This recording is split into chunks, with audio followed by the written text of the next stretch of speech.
KSEE 24 brings you a lifestyle show from women you know with Alex Delgado. Now Central Valley Today. Welcome everyone, and thanks so much for tuning in and watching Central Valley Today. I am Alex Delgado. Yes, I have a different hairstyle today. Mom, do not get mad at me, please, when I get home.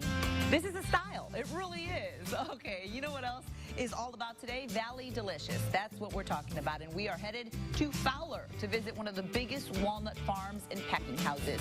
We're also breaking all the myths about this healthy nut. Plus, the research project that's helping determine just how much pollution can affect your children's health. You might be surprised at some of the results.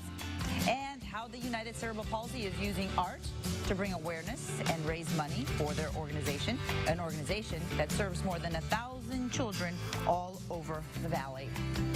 But we begin by discussing the very serious illness that's striking many of our young children. But diabetes does not discriminate and is also one of the biggest killers in the Latino community. During this Binational Health Week, we are bringing awareness to the different types of diabetes, the health complications, the symptoms, and how to manage the disease. Please help me welcome Mary Garcia with the Family Healthcare Network. Mary, thank you so much for taking the time to be here with us today. But this is so important to let people know just how drastic the problem is. Well, right? Diabetes is it affects especially our Latino community, and 8 out of 10 Latinos that I see have diabetes or are already predisposed of having diabetes. 8 out of 10? 8 out of 10. Why is that? Why is that so prevalent among the Hispanic community? The reason why it's so prevalent is that culturally, Latinos have always been workers out in the fields, done strenuous work.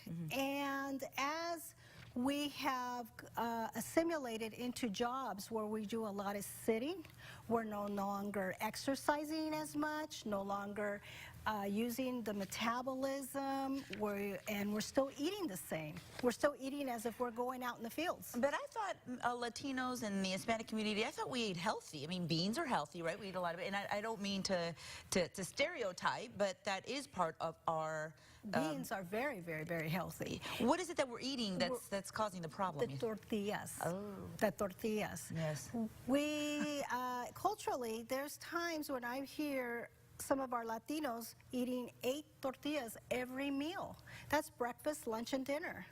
Can you imagine? That's a lot of flour. Okay. That's a lot of carbs. I didn't realize that. Yeah. I didn't realize that. So it's not really the main meal, but it's really the amount of carbs we're taking in, and we're not burning it off any longer. You know what? We actually, because my dad used to eat tortillas as if it were, they don't use forks. Right? They use tortillas. Okay, so we need to change that. What is diabetes exactly, Mary? Diabetes is the excess amount of glucose, which is, in another word, sugar, running in your bloodstream. And it's not penetrating into the cells of your muscles. So you can move arms, move legs, move the head, think. It's running in your bloodstream.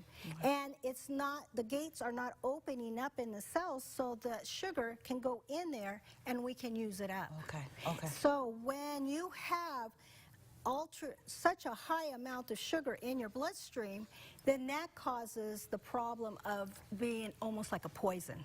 Ooh, okay. It interferes with circulation. Now, does obesity lead to diabetes, or do they go hand in hand?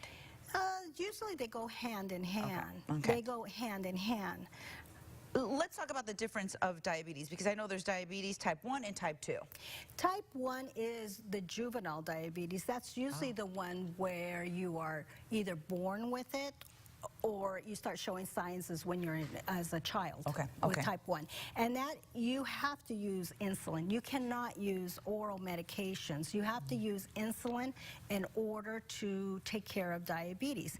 Type 2 is the other type of diabetes, and that's the one is where it's caused by overeating, sitting too much, not being active. And just being unhealthy, really. Yes. Okay, the complications surrounding diabetes include blindness, kidney failure, heart disease, stroke, loss of toes, feet, or legs. These are serious complications. Very serious, very serious, very serious. And how do we know we are getting to this point? How do we know? Yeah.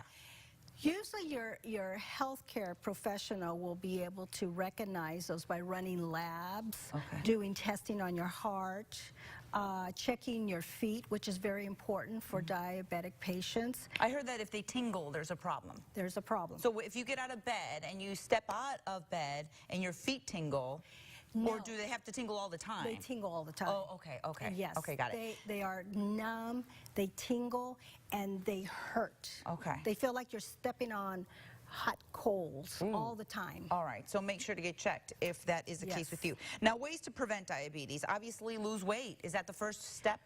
Well, that comes with eating right. Okay. Eating right is the main aspect of trying to prevent diabetes. Letting go of sodas, decreasing the tortillas, decreasing breads. A lot of people think having 2 pieces of toast every morning is healthy, and then eating 6 tortillas at lunch and then 6 tortillas at dinner is okay. It's not. It's not, and we have to remember that the tacos, they come with tortillas. The tostadas, they come with tortillas. So just eat healthy, be more active, work with a health professional in order to manage your diabetes, and of course stay active, as Mary just mentioned. Now, we are bringing awareness to this because it is Bi-National Health Week. So you're hoping that our Hispanic community is listening. Yes, we sure do, because there can be Hispanics in general do eat very healthy.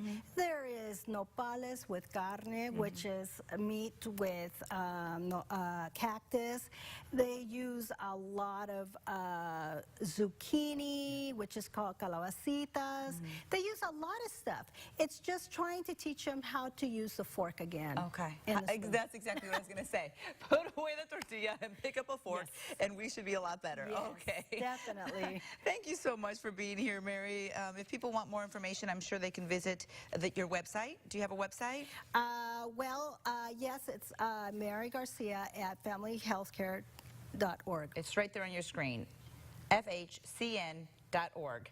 All right. Thank you. Thanks so much, Okay. Maria. All right, we'll see you next time. Okay. So to come here on Central Valley Today, our Valley Delicious segments, and today we are highlighting yet another Valley nut. We are headed to Fowler to visit a walnut company that processes 45 million pounds of walnuts and exports them to more than 45 countries. We'll be back.